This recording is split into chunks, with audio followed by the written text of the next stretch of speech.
사도신경으로 신앙 고백하심으로 6월 27일 금요일 아침 예배를 하나님께 드립니다. 나는 전능하신 아버지 하나님, 천지의 창조주를 믿습니다. 나는 그의 유일하신 아들, 우리 주 예수 그리스도를 믿습니다.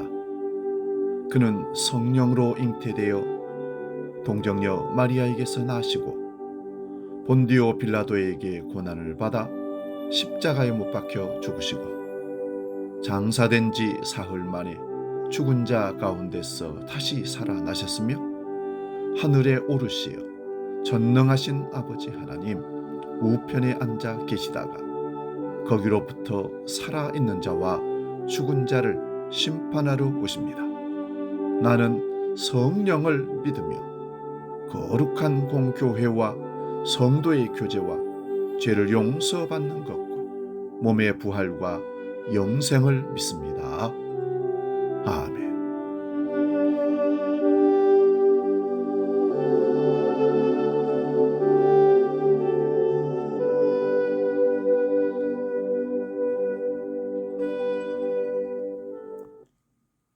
찬송가 492장 잠시 세상에 내가 살면서 함께 찬송합니다.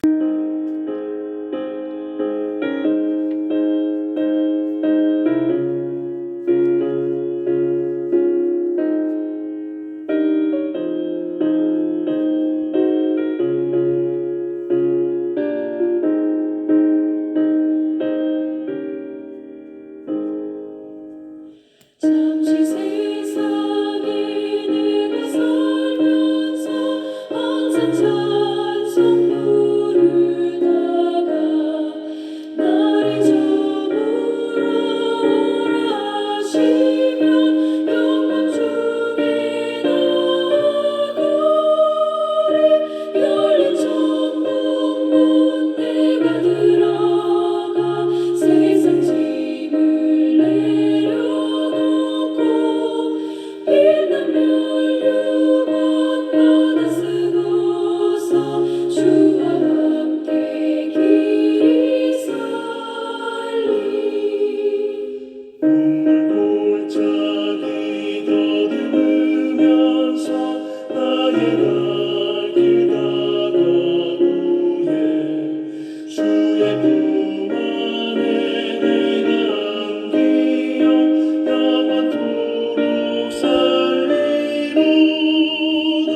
열린 천국 문 내가 들어가 세상 짐을 내려놓고 빛나며 유번 받아 쓰고서 주와 함께 길이 살리.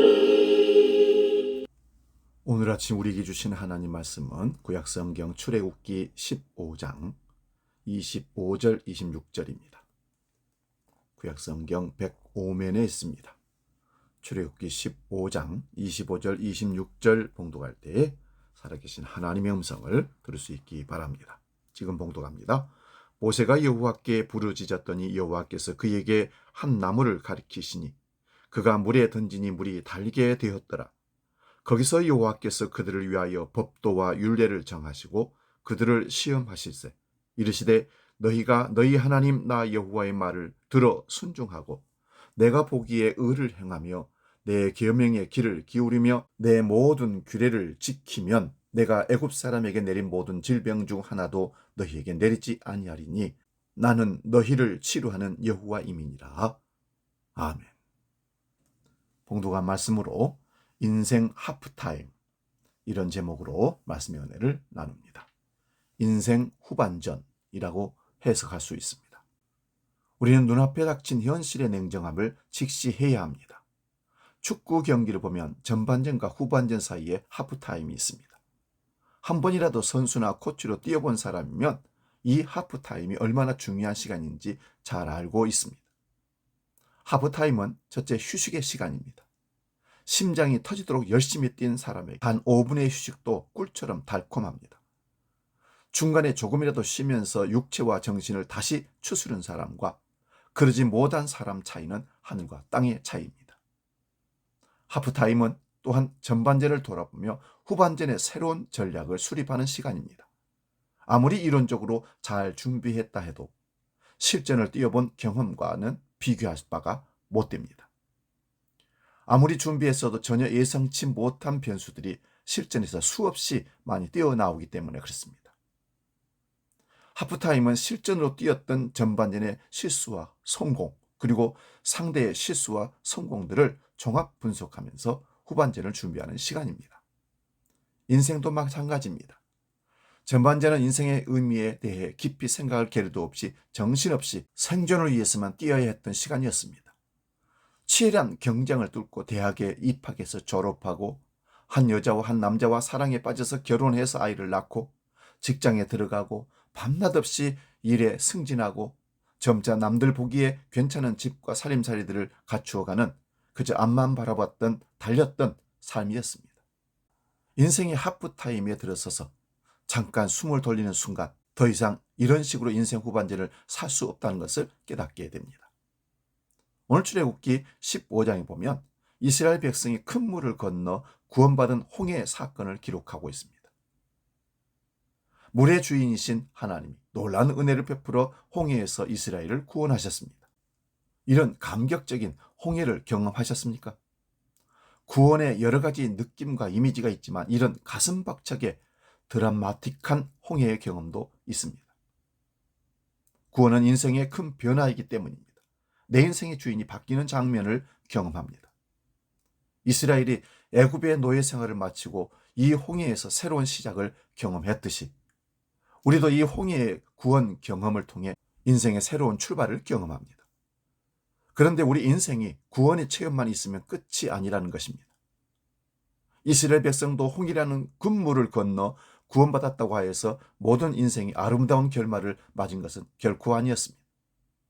홍해의 구원은 한 사람 인생의 시작이지 결코 끝이 아닙니다. 이스라엘 백성들이 감격적으로 홍해를 건넌 후 이스라엘 백성들이 맞닥뜨린 곳은 수르 광야였습니다. 수르라는 말은 장벽이라는 뜻입니다. 동방 종족의 침입을 막기 위해 설치해 놓은 장벽을 피해 힘든 길을 사흘이나 지나갔는데도 물을 찾을 수 없었습니다. 이스라엘이 경험한 두 번째 물은 물이 아예 없는 극한 상황이었습니다. 인생에서 이런 수르 광야를 경험한 적이 있습니까? 헤쳐나가기 힘든 장벽입니다. 살아나가기 위해 꼭 필요한 물이 없는 힘든 상황입니다. 그런데 이 수르 광야도 우리의 인생길의 한 과정이라는 사실을 기억하시기 바랍니다. 한 가지 질문을 해볼 수 있습니다. 홍해에서 감격적 구원을 체험했고 하나님을 믿으며 살아가는데 왜 이런 어려움이 있다는 말입니까? 빌립보서 1장 29절에 이런 답을 줍니다. 그리스도를 위하여 너희에게 은혜를 주신 것은 다만 그를 믿을 뿐만 아니라 또한 그를 위하여 고난도 받게 하려 하심이라. 믿음으로 구원받은 사람에게도 인생에 고난이 있다는 말씀입니다. 믿음으로 구원을 허락하신 주님은 우리에게도 어려움도 주신다는 사실을 기억하시기 바랍니다. 우리가 이 사실을 수긍하며 인내해야 합니다. 이스라엘 백성이 수르 광야에서 고생한 지 사흘째 되던 날 마라에 도착했습니다. 거기에 물이 있었습니다. 그렇지만 물이 써서 마실 수가 없었습니다. 지금 마라에 있습니까? 이 일이 풀리는 듯 하다가 꼬여 견딜 수가 없습니까? 이럴 때 문제를 어떻게 해결할 수 있습니까? 이스라엘 백성처럼 인생의 마라에서 하나님을 원망하고 불평하는 사람들이 많습니다. 우리는 마라에서 물이 쓰다고 불평하고 있으면 결코 안 됩니다. 다른 길이 있습니다. 호들갑을 떠는 것이 아니라 모세는 하나님께 기도했습니다. 고통스러우면 화가 납니다. 그때 하나님께 그 화의 에너지를 발산하듯이 모세는 하나님께 부르짖었습니다. 여호와 라파, 치료의 하나님이 약속하셨습니다. 고통받아 울부짖는 자녀들을 하나님이 치료해 주십니다. 치료받고 싶으면 명심해야 할 것이 있습니다. 하나님 말씀, 계명을 잘 지키면 치료해 주시겠다고 약속하셨습니다. 이런 교훈을 제대로 깨닫기 위해서 우리는 하나님 말씀의 교훈을 받아야 합니다. 홍해와 수르와 마라를 치열하게 살아온 사람은 엘림에서 하나님이 주시는 은혜를 만끽할 수 있습니다. 엘림에서는 좀 게을러지고 좀 더 재미있게 시간 보낼 수 있습니다. 이제 우리는 한 해의 하프타임을 보내는 시기에 엘림을 누리며 새로운 힘을 얻을 수 있습니다. 2025년 상반기 6개월을 보내고 하반기 6개월을 다시 하나님께서 우리에게 주십니다. 이 시간 다시 한번 깊이 기도하고 결단하여 2025년 열매 있는 엘림의 축복의 사건을 만날 수 있기를 주의 이름으로 축원드립니다. 이제는 주기도로 함께 기도합니다. 하늘에 계신 우리 아버지, 아버지의 이름을 거룩하게 하시며 아버지의 나라가 오게 하시며 아버지의 뜻이 하늘에서와 같이 땅에서도 이루어지게 하소서. 오늘 우리에게 일용할 양식을 주시고 우리가 우리에게 잘못한 사람을 용서하여 준 것 같이 우리 죄를 용서하여 주시고 우리를 시험에 빠지지 않게 하시고 악에서 구하소서. 나라와 권능과 영광이 영원히 아버지의 것입니다. 아멘.